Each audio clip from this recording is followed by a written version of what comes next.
Imagine walking into a massive tech headquarters in Beijing. Oh, wow. Okay.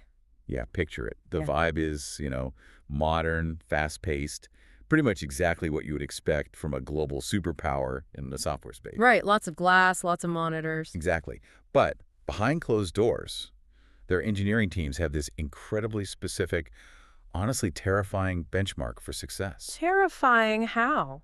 Well, they know that if they can keep you on their app for exactly 35 minutes, just 35 minutes, you are psychologically locked in. Wow. And, locked in really is the operative phrase there. Yeah. Yeah, I mean, it means the psychological hook has completely bypassed your conscious decision making. That is wild to think about. That 35-minute mark, the probability of you closing the app of your own volition just, well, it drops dramatically. You are caught in a loop. I mean, I know I'm not the only one who has sat down on the couch after a long day, meaning to just check one quick message, right? Or look up one single Oh, video. absolutely. We've all been there. And suddenly an hour is completely vanished. You look up, the room is dark, and your coffee is totally cold. Yeah. It feels like an accident, like a lapse in judgment. But according to our source material today, it is anything but an accident. That's exactly right. That missing hour is the result of a highly deliberate, systematic application of neuroscience. It's an engine. It is. It's a machine meticulously designed to capture, hold, and monetize human attention. And that is exactly what we are getting into today. Welcome to the deep dive, by the way. We're looking at a fascinating document titled 7 Neuroscience Principles of TikTok Addiction. Use them to hijack your brain back. It's a great read, really eye-opening. It really is. And our mission for this deep dive is twofold for you listening right now. First, we are going to deconstruct the weaponized neuroscience that traps your attention in the first place. The fun stuff. Right. And second, we are going to reveal how you can reverse engineer those exact same underlying principles. So you can build an unbreakable system for your own deep focus. Which is so crucial these days. Okay, let's unpack this. Where does an attention harvesting machine like this even come from? Well, the origin story is incredibly ironic, actually, because it started with purely educational intentions. Yeah, really educational. Yeah. It began with a man named Alex Zhu. So back in 2013, he was a civil engineering graduate working a pretty standard corporate tech job. Okay. But he had this noble dream. He wanted to use mobile technology to help people learn complex subjects faster. Oh, right. He actually quits his stable job to build an education app called Cicada, I think. Yes, Cicada. Yeah. And looking at his premise, I mean, it makes total sense on paper. Right, because he thought, attention spans are shrinking. So let's teach difficult subjects like advanced math or history through really short 3 to 5 minute videos. Exactly. Bite-sized education for the modern brain. Sounds like a billion-dollar idea. It sounds perfectly logical, right? You identify a problem, which is short attention spans, and you build a product to accommodate it. But it didn't work. No, Cicada was a spectacular failure. Despite how short the videos were, absolutely no one was finishing the lectures. Wow. Yeah. And this is where Zhu realized a fundamental truth about behavioral design. You cannot fight human psychology. What do you mean by that? Well, when people open an app on their phone, they generally aren't looking for cognitive friction. They aren't looking for complex learning. They are actively seeking cognitive offloading. Ah, they want an escape. Exactly, they want an escape. Which leads to this incredible, almost cinematic moment for Zhu. What, the train ride? Yes. He is traveling on a train in California. His startup has only 3 months of runway left. He is basically out of time, out of money, and just watching his dream completely collapse. That's got to be a terrible feeling. Awful. But then he looks across the train car and sees a group of teenagers, and they aren't studying. Surprise, surprise. Right. They are listening to music, taking selfies, lip-syncing, passing the phone back and forth. They're laughing and just completely obsessively engaged. So that was his light bulb moment. That was the epiphany. He realized he had been trying to build a product for the brain he wished people had. Instead of the brain they actually have. Exactly. The brain they actually have in the wild. He saw that teenagers didn't want to consume dry information. They wanted to participate in low-barrier, highly emotional entertainment. So he just scraps the education app. He goes back, shuts down the Noble Education app, and completely pivots. He builds Musical.ly. Which was basically a platform centered entirely around short lip-syncing videos for teens. Yep. And it absolutely explodes. I mean, by 2018, they hit 100 million monthly active users. 100 million. Yeah. That is insane. And these users weren't just casually logging in, they were thoroughly addicted. But as successful as it was still missing the final piece of the puzzle, right? To become the global phenomenon we know today. Yes. And what's fascinating here is how Zhu's visceral understanding of human psychology met its ultimate catalyst in Zhang Yiming. He's the founder of ByteDance, correct? Right. Zhang wasn't just a social media guy. He was obsessed with a very specific, somewhat controversial philosophy regarding artificial intelligence. Oh, this is the part about people lying to themselves. Exactly. He believed that human beings don't actually know what they want. We lie to ourselves about our preferences. I mean, that's probably true for most of us. It is. But Zhang believed that an AI recommendation engine, if fed enough behavioral data, could predict our desires way better than our own conscious minds ever could. So, if Zhu built a mirror that reflected our basic desire for entertainment, Zhang basically shattered it and replaced it with a funhouse mirror. That's a great way to put it. Like a mirror that continuously distorts your reflection based on what makes your pupils dilate, just keeping you staring at it forever. That's a much better way to look at it. It wasn't just about serving videos faster. It was about warping the feed in real time. So ByteDance buys musicals.ly. Yep, for $1 billion. They injected their cutting-edge AI predictive engine into it, and that hybrid was rebranded. The merger of raw behavioral psychology and machine learning created a product perfectly tuned to human vulnerabilities. Which springs that 35-minute trap so seamlessly. Exactly. Okay, so let's get into the mechanics of this. How does this trap actually spring before we even know we're caught? Well, the sources outline 7 specific livers. Right, the 7 neuroscience principles. And it all starts with the concept of a frictionless start. I'm really curious how they bypass our natural hesitation here. They rely on a foundational rule of human behavior, cognitive tax. Cognitive tax. Okay, what does that mean? It means every decision you make, no matter how small, burns energy. We are biologically wired to conserve that energy by choosing the path of least resistance. Ah, okay. That makes sense. The sources bring up a famous study by Johnson and Goldstein. It was regarding organ donation rates across different European countries. Oh, I remember reading about this in the source text. The difference in opt-in rates between similar countries was just staggering, right? Entirely staggering. They found that in countries where the organ donation checkbox on government forms was already pre-selected, meaning you had to actively check a box to opt out, participation was near 100%. Wow. But in countries where people had to actively check a box to opt in, participation completely plummeted. Even though the stakes were literal life and death, people overwhelmingly defaulted to whatever choice required zero physical or mental friction. It's just the path of least resistance. And when you look at the app, it weaponizes that beautifully. Because when you open it, it doesn't ask you what you want to watch. Nope, no search bar. Right? It doesn't ask you to pick a category. It just immediately auto-plays a video with the sound on. Instantly. So before your conscious brain could even evaluate, hey, do I have time to watch this right now? You're already a second and a half into consuming it. The decision was made for you. You're getting warm, but it's actually more insidious than just making the start easy. How so? Once they have you watching that first autoplayed second, they immediately transition to manipulating your spatial awareness. Spatial awareness, like your physical environment. Sort of. This ties into psychologist Mihaly Csikszentmihalyi's concept of flow. Oh, right, flow state.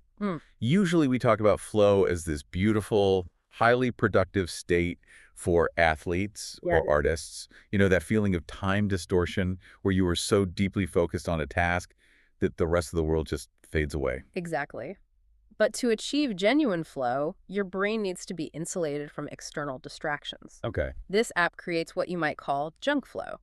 It artificially induces that time distortion by completely dominating your visual field. Like taking over your whole screen. Yeah. Think about traditional platforms. You log in, and you see a sidebar with suggested videos, a navigation menu at the top, maybe the current time displayed in the corner of your phone. Sure, there's a lot going on. Those elements are anchors to reality. But this app removes all of that. The video just swallows the entire screen. It does. It strips away every visual anchor to the outside world. There's literally nothing else for your brain to process visually except the moving image. And without a clock or a menu bar, you lose track of time. Exactly. When you deprive the brain of those visual cues that break immersion, You stop processing the passage of time. And speaking of depriving the brain of cues, that perfectly explains the phenomenon of the endless scroll.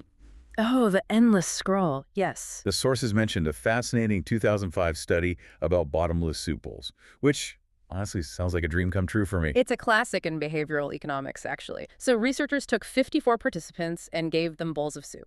Okay. Half the group received normal bowls, but the other half were given bowls that were secretly connected to tubes hidden underneath the table. Tricky. Very. As these people ate, the tubes slowly and continuously refilled the soup from the bottom. The people with the secretly refilling bowls ended up eating 73% more soup. 73%. And the part that really stuck with me is that they didn't even report feeling more full than the other group. I mean, why doesn't their stomach tell their brain to stop? Because human biology evolved to rely heavily on our physical environment to signal completion. Meaning what exactly? Well, for most of human history, you knew a meal was over because the plate was empty. You knew the workday was over because the sun went down. Right. We look around us for clues. We outsource our stopping cues to the physical world. So when you make a digital feed infinite, when you remove the physical bottom of the bowl, you rob the brain of its biological stop signal. Wow. So because the feed never ends, self-control never even gets triggered. Exactly. Okay, so they've removed the brakes, the start is frictionless, your visual field is completely immersed, and there's no finish line in sight. But why do we keep pressing the gas? I mean, why don't we just get bored and wander off? To understand the gas pedal, we have to look at the dopamine engine. Ah, dopamine, the usual suspect. Always. This traces back to B.F. Skinner's behavioral research with lab animals. Skinner discovered a profound truth about motivation. Which was? If an animal presses a lever and gets a treat every single time, it learns the pattern quickly. But then it gets bored. The behavior slows down because there's no mystery. It's just a vending machine at that point. Right. But if the reward is randomized variable reward, the behavior changes entirely. Dramatically, right? Very. If the animal presses the lever and sometimes gets a treat, sometimes gets nothing, and sometimes gets a massive jackpot, the animal becomes completely obsessed. It will press that lever until it collapses. It's the exact psychology of a slot machine. Precisely. Every single time you swipe up on that short-form video feed, you are essentially pulling a digital lever. Yeah. You have no idea if the next video is going to be incredibly boring or if it's going to be hilarious or infuriating and give you a massive dopamine hit. That unpredictability is the core driver of compulsion. But the app takes Skinner's research a step further by compressing the timeline. You're making it faster. Yes. Neuroscientist Wolfram Schultz discovered something counterintuitive about dopamine. We tend to think of it as the pleasure chemical we get after a reward. Right, like a prize. But Schultz found that dopamine actually spikes when our brain predicts a reward is coming. It is the neurochemical of anticipation. Wait, so the anticipation itself is chemically rewarding. The buildup is the drug. That's the secret. Because short-form videos are only 10 to 15 seconds long, your brain is locked in a perpetual state of rapid-fire anticipation. That sounds exhausting for the brain. It is, but it's addictive. And here is where Zhang Yiming's AI comes into play. The algorithm is constantly tracking your physical micropauses. Wait, unpack that for a second. How does an algorithm track a micropause, and what does it actually learn from it? Let's say you're swiping through videos. You normally swipe every 2 seconds. But on one particular video, you hesitate. You let it play for 2.4 seconds before swiping. Just a fraction of a second longer. Right. The AI logs that 400 millisecond delay. It calculates that something in that specific video, maybe a specific audio hook, maybe a visual theme of outrage or nostalgia, caused a tiny neurological hesitation. So it adjusts immediately. Yes.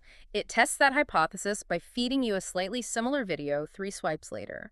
It is mapping your neurological preferences in real time, learning exactly which emotional buttons to push to keep that dopamine spike as intense as possible. It's literally reading your mind through the speed of your thumb. That feels so incredibly invasive. It is highly intrusive, and it gets deeper because the goal isn't just to keep you engaged today, it's to structurally rewire your habit so you open the app tomorrow. So long-term addiction. Yes. This involves cue conditioning, heavily relying on Pavlovian responses. Like Pavlov ringing the bell so the dogs salivate before the food even arrives. Precisely. The app utilizes highly specific repeating sounds, recognizable music trends, and perfectly timed notification pings. I can hear the notification sound in my head right now. Exactly. Over time, your brain associates those neutral audio or visual cues with a potent dopamine reward. So eventually, just seeing the little notification icon on your screen or hearing someone else's phone play a trending audio clip across the room, Hmm. it triggers a literal physical craving in your own brain. Yes. You reach for your phone without even thinking about it. You've been conditioned. Mhm. And to seal you into the ecosystem completely, they utilize a micro-investment loop. Micro-investment loop. What's that? In psychology, this is known as the foot-in-the-door technique. It's the concept of escalating commitment. Oh, right. Like, Yeah. if a stranger asks you for a massive favor right away, your defenses go up and you say no. Obvious. But if they ask for a tiny, harmless favor first, and you agree, you are statistically way more likely to say yes to a bigger favor later. The app executes this flawlessly. It doesn't ask you to create content on day one. It just asks you to watch. Zero investment. Easy. Then it nudges you for a microscopic investment.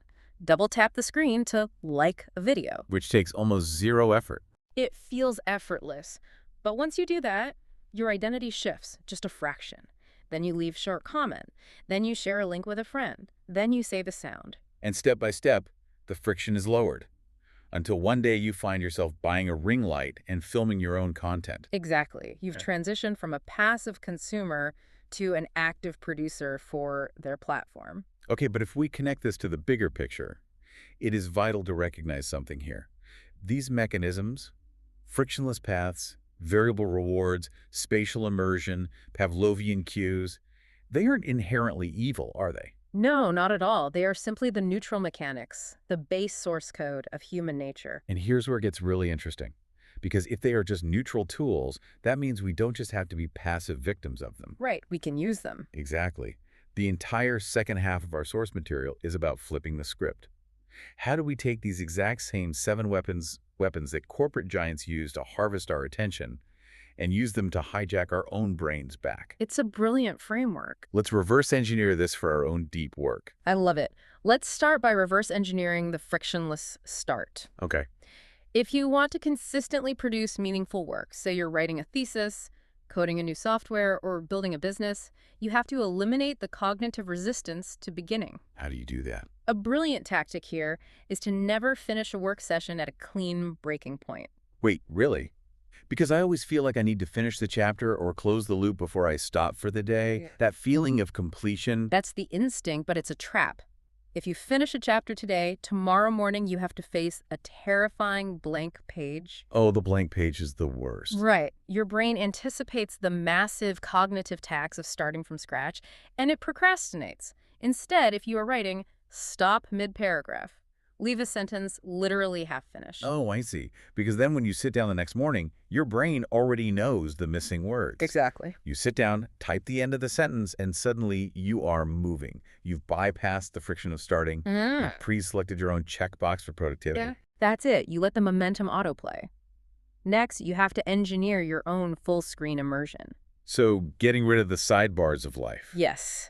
You need to create what is called a single battlefield environment. We know the app works by stripping away all other visual options. Your workspace must mimic that ruthless elimination of choice. Okay, but let's be real here. Moving my phone to another room sounds incredibly easy in theory. But in practice, if I'm sitting at my desk trying to focus, my brain literally screams at me to go check my notifications.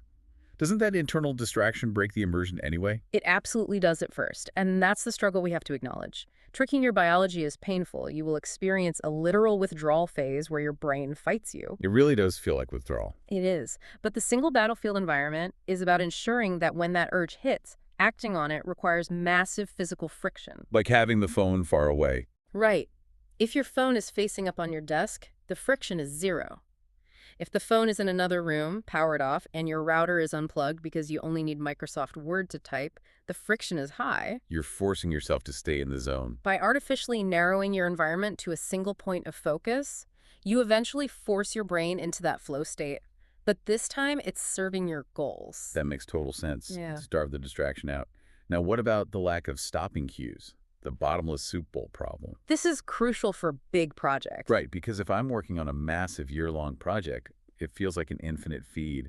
I just get overwhelmed and burn out because there's no end in sight. To neutralize the overwhelm, you have to artificially insert the bottom of the bowl.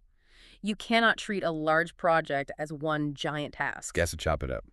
You must brutally break it into distinct phases that carry a real visceral sense of completion.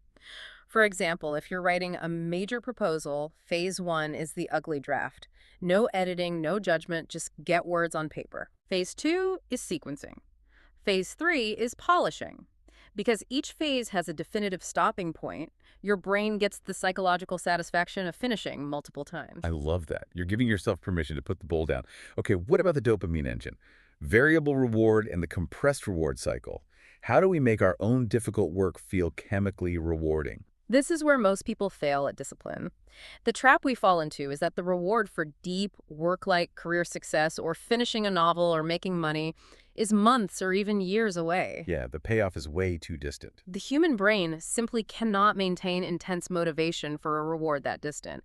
It needs dopamine now. So how do we get it now? By compressing your reward cycle through microstructuring, the sources suggest breaking any complex task into highly granular checklists. For instance, breaking a marketing campaign launch into an 11-step checklist. Okay, let me push back on that for a second. You're telling me to manage an 11-step checklist. Doesn't creating and tracking all those tiny steps create a ton of administrative friction? Doesn't that violate the very first rule we talked about, a frictionless start? It would if you had to build the checklist at the moment you're trying to start working. Ah, I see. But you build the checklist the night before. The checklist isn't the work. It is the reward mechanism. Yeah. Every time you cross off one of those tiny, hyper-specific steps, your brain registers a physical win. You get a micro hit of dopamine. Ah, so instead of grinding for 10 days in pure misery, waiting for one big feeling of relief at the end, you are checking a box and getting a small synthetic dopamine hit every 30 minutes. Precisely. You're teaching your brain that the next reward is always just a few minutes away. You're hacking your own anticipation. Yeah. Now, to make this permanent, you use cue conditioning to build a behavioral anchor. You link the productive habit you want to an inevitable daily cue. One of my favorite tricks from the document is the morning rule. Produce before you consume. It's an incredibly powerful rule. The cue is waking up. Most people use the cue of waking up to immediately consume. Checking emails, reading the news, scrolling social media. Guilty. The rule dictates that before you are allowed to consume a single piece of external information, you must first produce something. Anything. Yes, write one page of your journal, sketch a wireframe, or even just map out your day's top priorities. But again, the friction there is real.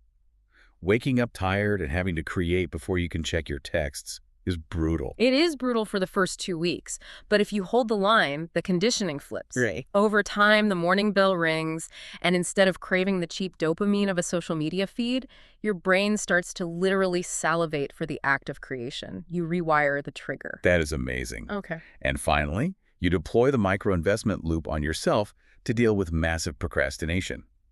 When we want to start a new, intimidating project, we look at the peak of the mountain and get paralyzed. So you don't look at the mountain. You start with the most laughably minor investment you can possibly think of. Like, don't worry about coding the whole app today. Just create a folder on your desktop. That's it. Exactly. Then 2 hours later, create a subfolder.